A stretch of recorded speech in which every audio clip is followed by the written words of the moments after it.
63 años sirviendo a Cristo junto contigo. Un tributo a Judith Cladworthy de Harris, de su esposo y compañero Eglon Harris Milton. Dios comenzó a preparar a quien llegaría a ser mi esposa con mucha anticipación. Cuando muy pequeña, su madre la dedicó a Dios para que Él la usara como misionera fuera de Inglaterra. De adolescente, en una reunión misionera, Judith se comprometió públicamente a dar su vida para servir a Jesucristo donde Él la enviara.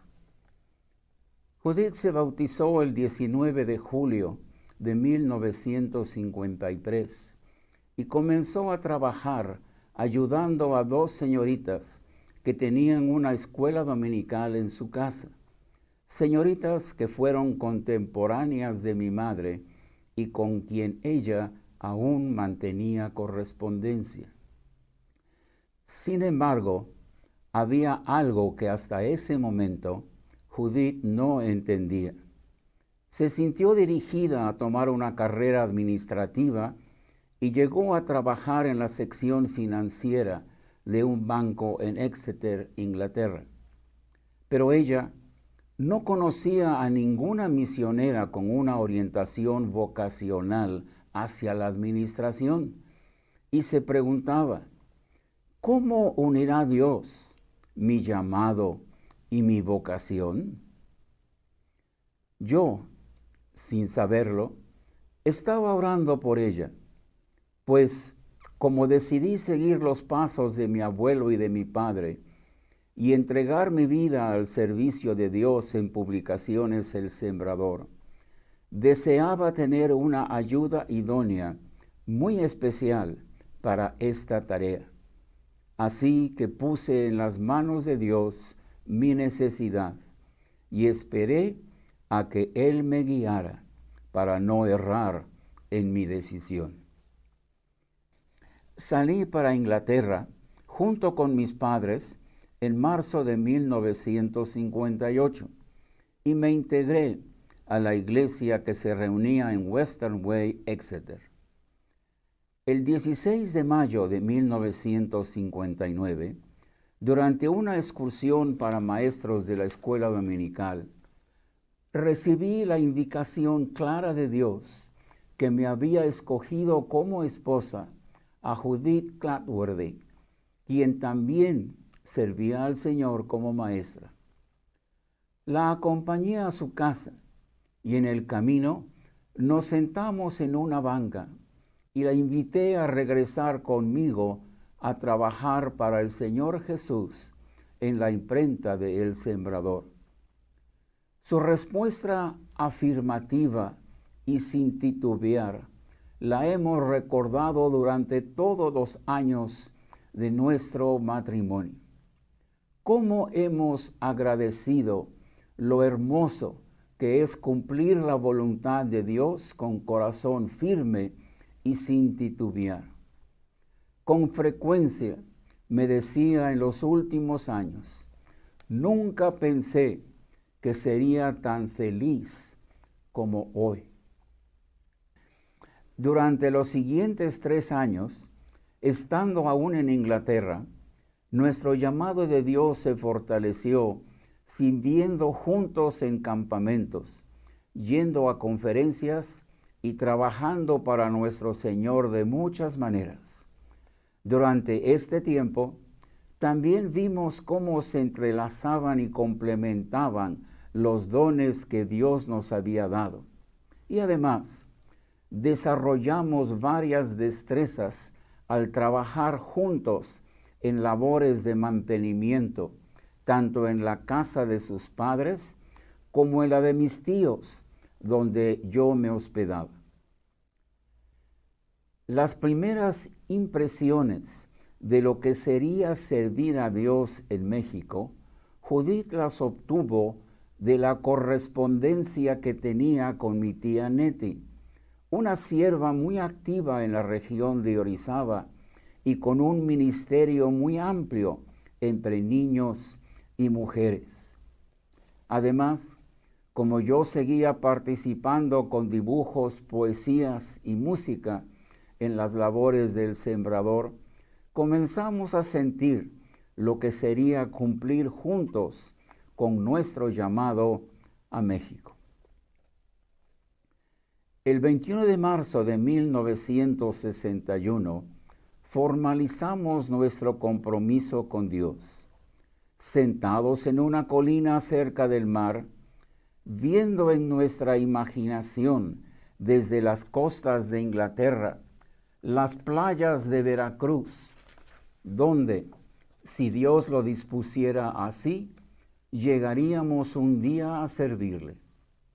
Nos compartimos presentes para confirmar los votos que hicimos delante de Dios, y estos han quedado con nosotros todos estos años como recuerdo de nuestro compromiso. Unimos nuestras vidas delante de Dios el 7 de julio de 1962 y el día 8 de agosto, la iglesia en Western Way, Exeter, nos encomendó a la gracia de Dios y nos despidieron con la seguridad de que orarían por nosotros sirviendo al Señor en México. Y así partimos de Inglaterra el 18 de agosto y llegamos a México el 13 de septiembre de ese mismo año. Hicimos la travesía en barco. Nuestros primeros años sirviendo a Dios en México no fueron fáciles. Yo regresaba a un lugar que conocía, a una cultura que entendía y a un ambiente en el que viví los primeros 19 años de mi vida. Para mi esposa, todo sería nuevo. Además, ella dejaba a sus padres y a su hermano gemelo. Yo regresaba a mi familia y a mis amigos. Antes de partir de Southampton, Inglaterra, Dios me hizo ver esta necesidad. Tienes que cuidar a tu esposa y ser para ella padre, madre y hermano. Además, deberás suplir el hueco de las amistades que deja. No sé si entendí todo lo que Dios quiso decirme, pero recuerdo mi compromiso que hice de todo corazón delante de Dios, sabiendo que para cumplirlo necesitaría de la ayuda del Dios de toda consolación. Satanás fue astuto y magnificó esas diferencias en cultura, carácter y costumbres, pero Dios nos cubrió con sus alas y nos defendió de sus maquinaciones, y seguimos adelante, firmes y unidos en amor, con nuestros ojos puestos en Jesús. Sus amigas mexicanas le enseñaron recetas regionales, y como en secundaria Judith había escogido el taller de cocina, rápidamente estaba haciendo platillos mexicanos y a sentirse tan mexicana como aquellas a quienes había venido a servir. Un día, una hermana en Cristo de un pueblo que visitamos le dijo: usted y yo somos semejantes. Usted habla inglés y español. Yo hablo náhuatl y español. Somos bilingües. Cuando visitábamos iglesias en otros lugares, de inmediato se identificaban con Judith las hermanas de ese lugar y conversaban sobre cómo llevar sus hijos a Cristo, y hablaban de corte y confección, tejido y cocina. Haber estudiado economía casera, así como corte y confección en la escuela en Inglaterra, le fue muy útil en sus pláticas. Fue admirable como uno a uno los dones que Judith recibió de Dios comenzaron a ser útiles en su ministerio entre las mujeres. Pero lo más importante de su ministerio fue su ayuda invaluable en Publicaciones El Sembrador. No solo aprendió a hablar el español, sino que aprendió gramática y ortografía a tal profundidad que podía corregir lo que se producía mejor que muchos. También empleó sus dones en las tareas de administración, finanzas y correspondencia, compartiendo así la carga que mi padre pasó a mis hombros por el año de 1970. Además, fue mi inspiración y mi consejera al escoger muchos de los temas que escribí, y fue mi correctora oficial de todo lo que salía de mi pluma, y últimamente en los programas de YouTube que presentaba. Era la primera en leerlos o verlos, pues decía, si yo lo entiendo, todos lo harán. Al pasar el tiempo, apareció una importante necesidad: ¿cómo acompañar el canto en las reuniones que se celebraban? Desde un principio, en los días de mi abuelo, el órgano fue el instrumento usado, pero los que se importaban dejaron de construirse y mi tío Guillermo ya no encontraba lo básico para construirlos él mismo. Al ver que congregaciones nuevas se formaban, nos preguntamos, ¿cuál será el siguiente paso y qué pedirá Dios de nosotros? Esta fue la visión que recibimos como respuesta. Los himnos que cantamos pueden ser acompañados con guitarra y mandolina sin perder las armonías originales. Por tanto, nos pusimos a trabajar escribiendo partituras para estos instrumentos. El proyecto fue todo un éxito. Muchas iglesias locales comenzaron a utilizar el método, pues ya tocaban bien los instrumentos. Solo faltaba aprender a leer las partituras que habíamos escrito. Hacíamos seminarios de música en varios lugares, y mi esposa, que cuando en Inglaterra participaba en una orquesta tocando en violín, desempolvó su talento y empezó a tocar como primer violín. Muchas hermanas, motivadas por su ejemplo, cambiaron su mandolina por el violín. ¿Cuál fue la sorpresa de mi esposa? Que en el siguiente seminario, 6 meses después, ya había 4 violines. En el campo de la música y el canto, también fue mi asesor artístico y quien acompañaba el coro con el órgano, sea el coro de Orizaba Centro o el coro mayor, que unía las voces de las 5 iglesias locales en la ciudad de Orizaba. Los días 3 y 4 de abril del 2025, al agradecerle a Dios la vida y el ministerio de mi esposa, muchas hermanas en Cristo me dijeron que verla tocar el violín las inspiró y que ahora acompañaban el canto en su iglesia local. También hubo padres que agradecieron a Dios el que sus hijos, como distracción o profesión, hayan escogido la música, pues fueron librados de muchas tentaciones por tener algo útil que hacer en sus tiempos libres.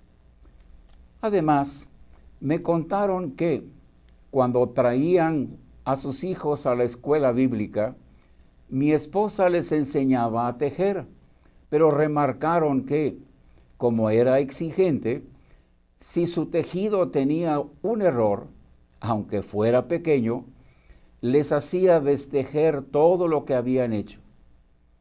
Esto fue para ellas una lección para aplicarla a sus vidas como esposas y madres, pues Dios no admite trabajos mal hechos.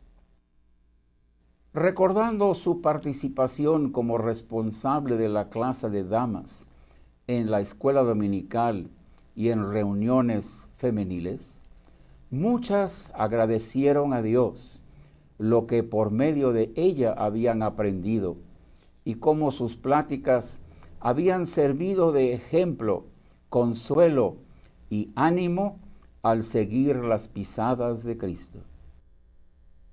Hablar de Judith y sus consejos, su aliento y su ayuda en nuestro hogar llenaría muchas páginas.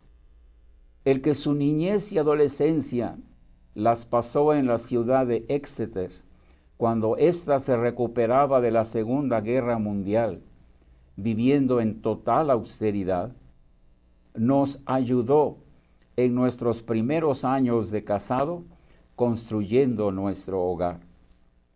Cuando Dios nos permitió ser padres, desde temprano en la mañana me llevaba a dar mis clases a la Facultad de Ciencias Químicas, mientras nuestros hijos terminaban su desayuno. Después los llevaba a sus escuelas y volvía para iniciar las labores del hogar. Luego iba por mí para que regresáramos a ocuparnos en las labores del sembrador. Judith fue la chofer de la familia. Cuando yo predicaba en otras iglesias locales, Judith siempre manejaba de regreso para que yo descansara. Cuando estaba sentado escribiendo en mi computadora, solo veía una mano que ponía a mi lado un vaso de agua para hidratarme, pero no me interrumpía para que no perdiera el hilo de mis pensamientos. Siempre teníamos momentos de comunión donde Judith escuchaba mis inquietudes y mis temores, así como visión respecto a la obra que habíamos recibido de Dios. Sus comentarios y sugerencias eran valiosísimas, pues aprendía a apreciar cómo una mujer ve esos mismos problemas. Gracias a Dios que nos hizo diferente. Pero aunque veíamos los problemas desde ángulos diferentes, nunca nos acercamos a Dios en oración con objetivos diferentes en nuestra mente y en nuestro corazón. Procurábamos que estos momentos de comunión fueran en el jardín hermoso que Dios nos permitió ver florecer. Aquí, Dios nos dio muchas lecciones. La principal, para que algo sea útil y bello, se necesita mucho trabajo, dedicación y tiempo, pero sobre todo, arrancar las hierbas para que no ahoguen las plantas que habíamos sembrado. Cada mañana, al pasear por el jardín, Judith se decía a sí misma: tengo que arrancar mi ración de hierbas del día. Todo esto lo tuvimos que aplicar a la obra que recibimos de parte de Dios, que involucraba las almas que nos pidió que pastoreáramos y apacentáramos. Termino con un testimonio que presentamos a nuestros amigos con motivo de la celebración de nuestras bodas de plata el 7 de julio de 1987. Mi esposa escribió: gracias te doy, Señor, por Eglón. En él encontré protección y amor, que me hablaron de lo que tengo en ti. Al darme yo a él, no me guardó para sí, sino que me devolvió a ti y me dio el gozo de servirte y compartir con otros lo que tú eres para mí. Al unirme a Él, aprendí lo que es comunión y lo hermoso que es vivir en armonía bajo la sombra de tu amor. Yo escribí: gracias te doy, Señor, por Judith. En ella me diste la compañera idónea que yo necesitaba. Aprendí a amarla y amándola pude aprender cómo tú has amado siempre a los tuyos y a mí en especial. Me permitiste sentir tu amor y al sentirlo, experimentar el gozo que tú tienes al ver a tus hijos que buscan complacerte y anhelan siempre estar a tu lado. Los dos escribimos: gracias te damos, Señor, por nuestros hijos, Guillermo, David y Juan. Confiaste en nuestras manos sus vidas y nos pediste que, con nuestro ejemplo y nuestro amor, los guiáramos a tus pies y les enseñáramos que anduvieran en tus caminos. Al verlos crecer, nos hiciste madurar y sobre todo nos mostraste lo grande de tu poder, lo profundo de tu sabiduría y lo fiel de tu palabra. Nos llevaste a tu altar en oración y nos enseñaste lo bueno que es poner sobre tus hombros todas nuestras cargas y aprender a confiar en ti. Por medio de ellos, llenaste nuestra vida de gratos recuerdos que nos hacen confesar que ha sido una bendición conocerte, un privilegio seguirte y una sabia decisión obedecerte. Gracias también te damos, Señor, por nuestros amigos y por todo lo que por medio de ellos hemos recibido de ti. Hoy, al mirar hacia atrás, solo puedo agradecerle a Dios todo lo que me dio a través de Judith y todo lo que me permitió ser y hacer por tenerla a mi lado como mi esposa, consejera y sí, como ejecutiva del hogar. Así le gustaba llamarse y así en realidad lo fue. Como el apóstol yo puedo afirmar: por la gracia de Dios soy lo que soy. 1 Corintios 15:10. Pero no lo hubiera logrado sin la aportación de mi esposa, ayuda idónea y fiel compañera que Dios me preparó y puso a mi lado. Pablo concluyó: pero la gracia de Dios no fue en vano. Pensando en esto, ustedes que nos conocieron, unan sus voces conmigo y agradezcámosle a Dios lo que Él logró hacer para su gloria por haber unido nuestras vidas en su servicio y en matrimonio. Un último testimonio. Con Judith a mi lado, vi cumplirse el anhelo de todo corazón. Goza de la vida con la mujer que amas. Eclesiastés 9:9. Qué sabio es Dios y con qué abundancia cumple sus promesas. Está escrito: confía en Jehová, deleítate a sí mismo en Jehová, y Él te dará las peticiones de tu corazón. Salmo 37, 3 y 4. A ti, Dios de misericordia y hacedor de maravillas, sea la gloria y la honra de eternidad a eternidad. Amén.